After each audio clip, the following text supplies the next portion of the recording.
Boss, sa MemeFi ba pag nag-connect ng OKX, need pa ba ng Binance? Ay yung wallet Linea ba yun? Guys, ganito i-clear ko lang. Yung mga connect Binance at saka connect ng OKX dyan, it's just a quest na nilagay lang nila dyan for some reasons para magkaroon tayo ng additional tokens. Pero when it comes to listing in TGE, wala pong kinalaman yung Binance and OKX.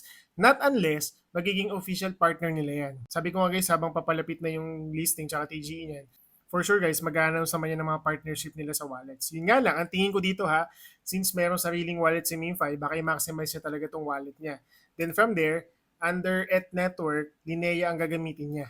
So baka dito pa din sila mag-stick. So most likely, kapag nag-reflect na sa wallet natin, that's the time, saka ko pa lang kayo i-required na maglagay ng gas fee. Just to make sure. Ulitin ko guys kung wala silang magiging timeline. Pero kung maglalagay sila ng timeline guys for the withdrawals, kailangan natin talaga maglagay ng gas fee, susugal talaga tayo. So, sabi nila nasa around $2 daw ang kailangan dyan. So, tignan natin. So, for now, wag muna kayo maglagay sayang.